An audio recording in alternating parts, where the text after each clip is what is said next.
दोस्तों आज की डेट है 10 नवंबर 2020 और स्वागत है आपका यूपीएससी पीएससी एग्ज़ाम मंथन में। चलिए शुरू करते हैं आज का डेली करंट अफेयर्स मंथन। आज का हमारा पहला टॉपिक संबंधित है अमेरिका में जो रिसेंट चुनाव हुए हैं और वहाँ के जो नए राष्ट्रपति चुने गए हैं जो बाइडेन।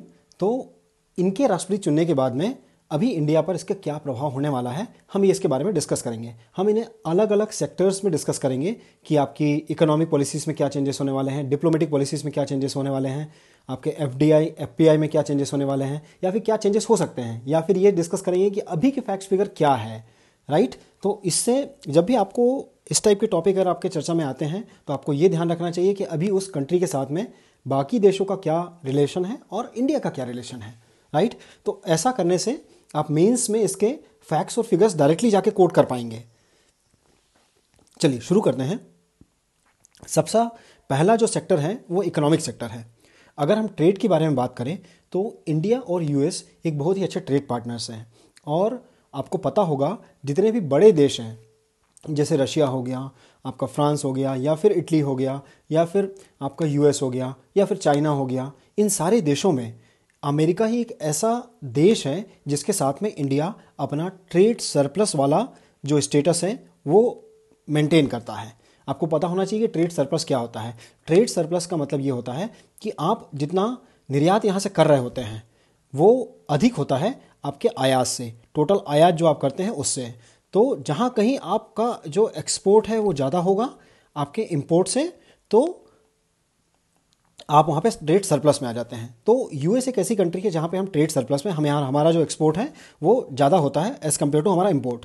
तो ये जो है अभी अगर फैक्ट्स फिगर देखे जाएँ और इसको डायरेक्टली अगर आप कोट करना है कहीं किसी इंटरनेशनल रिलेशन के कोई क्वेश्चन में आ जाए तो वो है अभी 17.3 बिलियन का ट्रेड सरप्लस इंडिया और यूएस जो है वो मेंटेन कर रहे होते हैं। ट्रंप ने कई ऐसे डिसीजन लिए थे और कई सारे इम्पोर्ट ड्यूटी उसने इंट्रोड्यूस करी थी जो कि भारत से जो सामान यहाँ से एक्सपोर्ट होता है उस पर।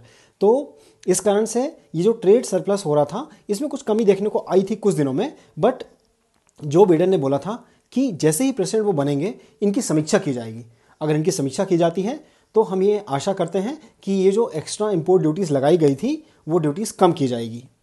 अगर हम एफडीआई और एफपीआई के बारे में बात करें तो एफडीआई और एफपीआई जो है इंडिया का वो यूएस के साथ में बहुत ही अच्छा है और पांचवा ऐसा बड़ा देश है जो कि हमारे यहाँ सबसे ज़्यादा एफडीआई में इन्वेस्टमेंट करता है, अमेरिका। राइट। इसके साथ में अगर और दूसरे देश देखे जाओ तो मॉरिशस हो गया, सिंगापुर हो गया, नीदरलैंड हो गया, जापान हो गया। आपने देखा होगा कि ट्रंप हमेशा अपनी कंट्रोवर्शियल स्पीचेस, अपने ट्वीट्स, इन सब के लिए जाने जाते थे। इस कारण से वहाँ पे कई अनस्टेबिलिटी वाली जैसी भी कंडीशंस वहाँ पे आने लगी थी और अगर वो अनस्टेबिलिटी वाली कंडीशंस आती थी तो उसका इम्पैक्ट दूसरे देशों पर जो वहाँ पे एफडीआई और एफपीआई इन्वेस्टमेंट होते हैं उस पर भी पड़ने वाला था। तो अब जो बाइडेन जो है काफ़ी मैच्योर हैं और 2 बार वो उपराष्ट्रपति रह चुके हैं अमेरिका के ऑलरेडी। तो अब उनकी जो पॉलिसीज़ होगी उससे हम आशा करते हैं कि यहाँ इंडिया में एफडीआई और एफपीआई अधिक से अधिक आ पाएगा। और अगर हम एफपीआई देखें तो एफपीआई जो है उसमें 1/3 अकेला एफपीआई आपके यूएस से आता था इंडिया में। चलिए अगले सेक्टर पे चलते हैं। अगला सेक्टर है वीज़ा का। ट्रंप हमेशा अपनी अमेरिका फर्स्ट पॉलिसी के कारण जाने जाते रहे हैं और उनका यही एक मोटो रहा था कि अमेरिका के लोगों को अधिक से अधिक जॉब प्रोवाइड किए जाएं और जो वीज़ास होते हैं H1B वीज़ा हो गया, आपके L1 वीज़ा हो गया और B1 वीज़ा हो गया, ये अलग अलग टाइप के वीज़ास होते हैं, इन सब पर अधिक से अधिक कर्व किया जाए ताकि वहाँ पे लोग अधिक से अधिक ना रह पाएँ और जो जॉब्स हैं वो वहीं के लोगों को मिल पाए। तो उन्होंने H1B वीज़ा के जो नंबर्स हैं, टोटल नंबर्स हुआ करते थे जिसमें कि भारतीय सबसे ज़्यादा होते हैं, उसमें रिडक्शन करने की बात कही थी।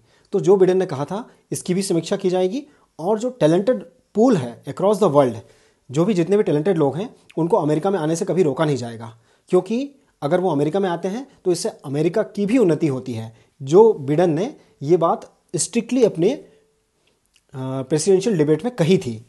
तो ये एक सेकंड सेक्टर हो गया। थर्ड सेक्टर है टेक्नोलॉजी।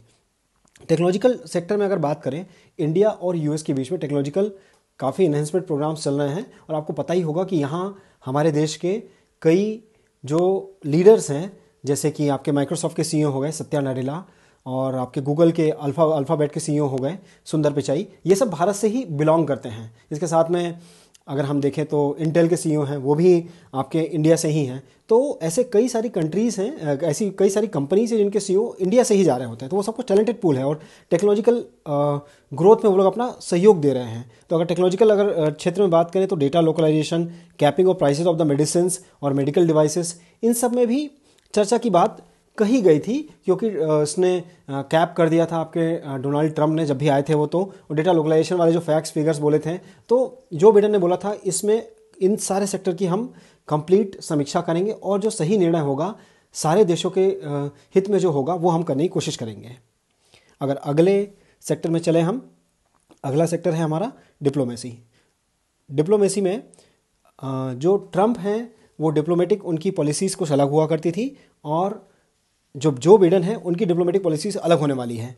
ट्रंप कई ऐसे उन्होंने इमेच्योर डिसीजन लिए थे जिसमें कि जैसे कि ईरान पर सेंक्शन लगाना, और ईरान के साथ में उनके रिलेशन बहुत ही ज़्यादा ख़राब हो चुके थे और वहाँ पे जो 2 ट्रीटीज़ हुई थी अमेरिका, ईरान और रशिया के बीच में, वो भी उन्होंने ब्रेक कर दी थी। तो आपको ये सब पर्सपेक्टिव पता होना चाहिए कि यहाँ पे ऐसा कुछ हुआ था। और अगर ये देखा जाए, अगर ऐसा होगा तो जो वहाँ पे अगर ईरान के ऊपर सेंक्शंस लगाए जाएंगे तो वहाँ से जो निकलने वाला क्रूड ऑयल होगा उसके रेट ऑटोमेटिकली बढ़ जाएंगे। अगर ऐसा होता है तो वो सिर्फ और सिर्फ अमेरिका को ही इम्पैक्ट नहीं करेगा, बाकी कई सारे ऐसे देशों को इम्पैक्ट करेगा जो कि वहाँ से ऑयल जो है वो इम्पोर्ट कर रहे होते हैं। जैसे कि भारत ईरान से बहुत सारा, इराक से बहुत सारा ऑयल इंपोर्ट कर रहा होता है, तो चीप ऑयल वहाँ से मिलने लगेगा इंडिया को। अगर ये फिर से इसको रिवाइवल किया जाए, वहाँ पे जो सेंक्शंस लगाए जाए हैं उसे अगर हटा दिए जाए धीरे धीरे और कुछ सहमति बनाई जाए तो over the period of time ये सारी चीज़ें आसान हो जाएगी। अगला पॉइंट है क्लाइमेट चेंज। आपको पता ही होगा कि जो पेरिस क्लाइमेट डील हुई थी 2015 में, 2015 में जो पेरिस क्लाइमेट डील हुई थी, उस समय ये देखा गया था कि जो टॉप 3 जो कार्बन उत्सर्जक हैं, कार्बन एमिटर जो हैं, उसमें से एक यूएसए भी था। और यूएसए के ऊपर बहुत सारी रिस्पॉन्सिबिलिटी रखी गई थी कि आप इतने इतने पैसे जमा करिए और इन पैसों से ऐसी सारी जो कंट्रीज़ हैं जहाँ पे कार्बन उत्सर्जन का बहुत ही ज़्यादा नेगेटिव इम्पैक्ट बढ़ रहा है, वहाँ पे लोगों के उत्थान के लिए ये पैसे यूज़ किए जाएंगे और उनको फिर से रिवाइवल के लिए इसमें काम कराया जाएगा। लेकिन ट्रंप ने क्या किया, ट्रंप इस इन बिटवीन ही यहाँ पे फिर से उनने इस संधि को तोड़ दिया था, पेरिस क्लाइमेट डील को छोड़ के वापस चला गया था अमेरिका।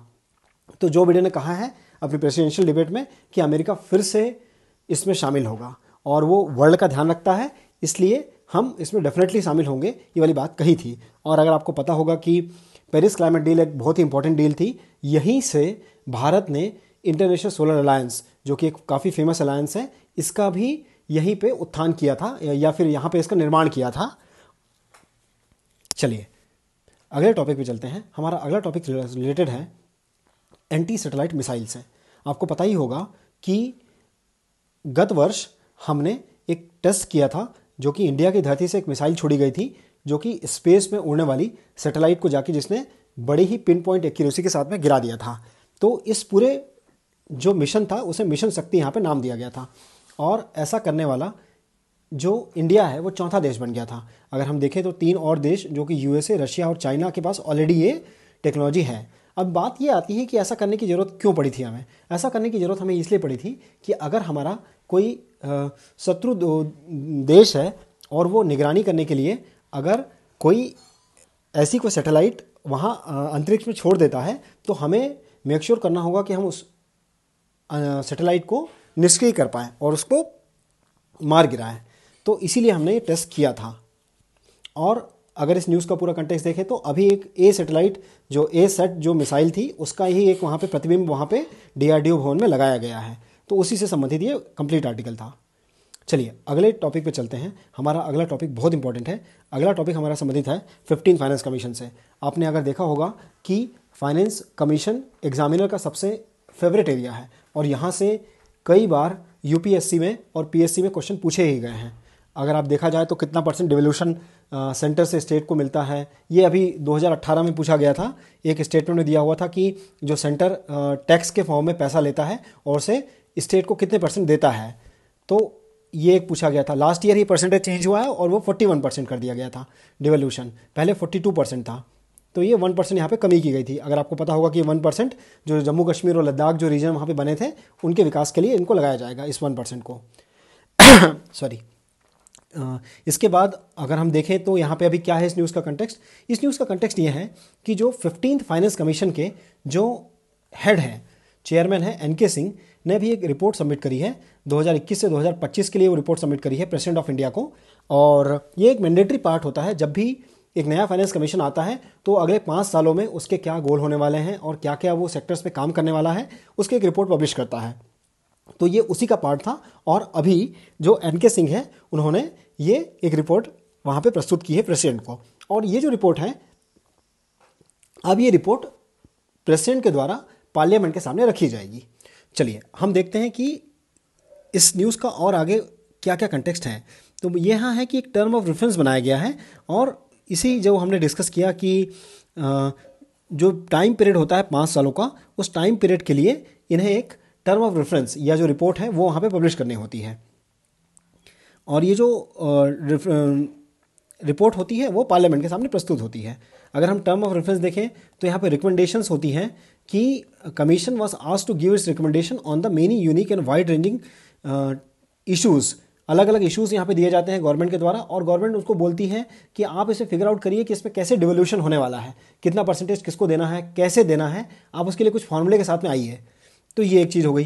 टैक्स डिवोल्यूशन के बारे में बात करते हैं, लोकल गवर्नमेंट में कितना पैसा जाएगा, डिजास्टर मैनेजमेंट में कितना पैसा जाना चाहिए। तो इन सब के बारे में जो कि वर्टिकल और हॉरिजॉन्टल ये दोनों डिवोल्यूशन जो होने वाला है फाइनेंस कमीशन से, उसके बारे में इस रिपोर्ट में चर्चाएं होती हैं। और कमीशन को और बोला जाता है कि आप एग्जामिन करिए कि जो डिफेंस में जो फंडिंग हो रही है, डिफेंस सेक्टर में जो हम परचेसेस कर रहे हैं या फिर जो भी प्रोक्योरमेंट वहाँ हो रहे हैं, उसके रिलेटेड आप एक एग्जामिन करिए इस पूरे प्रोसेस को। और यहाँ पे जो भी इंटरनल सिक्योरिटी के लिए क्या अलग से फंड देने की ज़रूरत है, अगर है तो आप वो बताइए। तो ये सारी चीज़ें यहाँ पे इस टर्म ऑफ रेफरेंस पे बताई गई थी, और इसी के अकॉर्डिंगली जो रिपोर्ट बनाई गई है वो फाइनेंस कमीशन द्वारा बनाई गई है और उसे अभी प्रस्तुत किया गया है। चलिए अगले टॉपिक पे चलते हैं। हमारा अगला टॉपिक संबंधित है सेफ्रॉन या केसर से संबंधित है। आपको पता ही होगा जो जम्मू कश्मीर है उसे भारत का केसर बॉल कहा जाता है, तो केसर का कटोरा भी कहा जाता है उसे। तो अब ये अभी गवर्नमेंट ऑफ इंडिया ने एक ये नई पहल की है कि जो केसर की खेती यहाँ पे हो रही है कश्मीर में, ऐसी ही सेम खेती नॉर्थ ईस्ट के जो राज्य हैं, पूर्वी राज्य हैं, वहाँ पे इसकी खेती को किया जाएगा। तो अगर हम देखा जाए तो ये जो अभी प्लांट्स जो भी यहाँ पे नॉर्थ ईस्ट के राज्यों में जो प्लांट्स जाने वाले हैं, तो ये जो प्लांट्स होंगे केसर के, वो आपके जम्मू कश्मीर से ही निकाल के लेके जाए जाएंगे, और वहाँ पे जो सीड सप्लाई किया जाएगा वो भी जम्मू कश्मीर से ही जाने वाला है। मोस्टली सिक्किम और ऐसे ही कुछ तटवर्ती इलाकों में, वहाँ पे जो इलाके हैं नॉर्थ ईस्ट के, वहाँ पे इसकी खेती करने का भी प्रयोजन किया गया है। और अगर हम देखें तो बदगाम, श्रीनगर, किश्तवाड़, ये सब जो डिस्ट्रिक्ट है यहाँ पे इसे उगाया जाता है। अगर हम देखा जाए तो नेशनल मिशन ऑफ सेफ्रॉन, जो कि आपका सेवरल मेजर्स लिए गए हैं कि फार्मिंग कैसे किए जाए, और के साथ में वहाँ के लोगों को कैसे इस चीज़ को प्रमोट किया जाए, और जो केसर वहाँ से निकलने वाला है उसके लिए इजी डिलीवरी की जाए कि कैसे वो इंडिया के दूसरे राज्यों तक जाएगा, और वहाँ से ख़रीदार वहाँ पे उसको रखे जाएं, मिनिमम सपोर्ट प्राइस उसके लिए निकाला जाए। तो ये जितने भी चीज़ें थी वो सब कुछ मिशन, नेशनल मिशन और सेफ्रॉन को इस काम दिया गया था। और अगर नॉर्थ ईस्ट के बारे में बात की जाए तो नॉर्थ ईस्ट में north east centre for the technology and application research जो है, वहाँ पे ये एक आता है department of science and technology के अंदर आता है। तो इसको ही पायलट प्रोजेक्ट के थ्रू इसको नॉर्थ ईस्ट में खेती करने के लिए इसे कार्य सौंपा गया था, और क्वालिटी और उसकी हायर क्वांटिटी, ये सब चीज़ों की फिजिबिलिटी एक स्टडी करके अभी इस निष्कर्ष पे निकला गया है कि वहाँ की जो भूमि है वो इसके लिए उपयुक्त है और वहाँ ये खेती की जा सकती है। सॉइल और उसका एक्चुअल जो पीएच है वो भी वहाँ पे रिकॉर्ड किया गया था। और अगर हम देखें तो जो सेफ्रॉन की खेती होती है उसे हम बोलते हैं करेवा फॉर्मेशन। करेवा फॉर्मेशन होता है ये, करेवा फॉर्मेशन जो है वो इसी से संबंधित है। आखिर करेवास होते क्या हैं, आपको इसके बारे में थोड़ा सा सर्च करना चाहिए नेट पे। मैं एक हल्का सा एक ब्रीफ ओवरव्यू देता हूँ कि लेट्स से कि अगर ये कोई झील है और over the period of time क्या हो रहा है कि इस झील के कुछ चेंजेस होंगे और झील ख़त्म हो जाएगी। तो यहाँ पे ये सब जो इसके मटेरियल थे और इसमें जो लेट्स से कि मछलियाँ हैं या फिर दूसरे मैमल्स रह रहे हैं या फिर इसमें जो भी जीव जंतु थे, फॉसाइल जो है उसमें रह रहे थे ऑलरेडी, वो सब यहाँ पे एक तरह का फॉर्मेशन बनाते हैं। और वहाँ पे क्या हो रहा था, जो जम्मू कश्मीर के जो इलाके हैं वहाँ पे पहले कहा जाता है कि यहाँ पे पहले झीलें हुआ करती थी, और वहाँ पे जब हिमालय ऊपर बढ़ने लगा, ऊपर उठने लगा, तो उस कारण से ये जो झील वाले इलाके हैं ये सतही इलाकों में कन्वर्ट हो गए, और इस कारण से फिर यहाँ पे ये इन्हें हम करेवा फॉर्मेशन कहते हैं। चलिए हमारे अगले टॉपिक पे चलते हैं। हमारा अगला टॉपिक संबंधित है इंडिया मोबाइल कांग्रेस से। इंडिया मोबाइल कांग्रेस का अभी एक सेशन शुरू होने वाला है, और ये सेशन जो है वो वर्चुअल सेशन होने वाला है। सॉरी, ये जॉइंटली ऑर्गेनाइज किया जाएगा DOT, डिपार्टमेंट ऑफ टेलीकम्युनिकेशन, और cellular operator association of India के लिए। ये टॉपिक काफ़ी फैक्चुअल टॉपिक है, और ये सिर्फ PSC के लिए या फिर SSC के लिए या फिर किसी बैंकिंग एग्जाम के लिए आपके लिए इंपॉर्टेंट हो सकता है। उसमें कैसी इन्फॉर्मेशन आपको याद रखनी चाहिए कि इसकी थीम क्या है। इसकी थीम है इस बार की inclusive innovations, smart one, secure one, sustainable. ये इसकी थीम है। और इसमें किन किन टेक्नोलॉजीज़ पे काम होने वाला है, आपकी आर्टिफिशियल इंटेलिजेंस हो गया, इंटरनेट ऑफ थिंग्स हो गया, इस टाइप की टेक्नोलॉजीज़ पे इसमें काम होने वाला है। तो आपको यही ध्यान रखना है कि ये इसकी थीम क्या थी, और ये वर्चुअली ऑर्गेनाइज होने वाला है।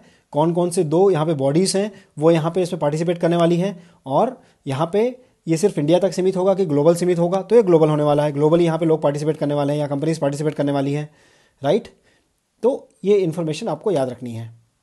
थैंक यू दोस्तों, आज के लिए हमारे पास इतने ही टॉपिक थे। अगर आपको हमारे द्वारा यहाँ पे बताई जाने वाली खबरें आपको अच्छी लग रही तो आप हमारे YouTube चैनल को ज़रूर सब्सक्राइब करें, और आप हमारे फेसबुक ग्रुप को भी ज्वाइन कर सकते हैं। फेसबुक ग्रुप का नाम है हमारा UPSC CGPSC एंड MPPSC मंथन। Thank you, thanks for the discussion.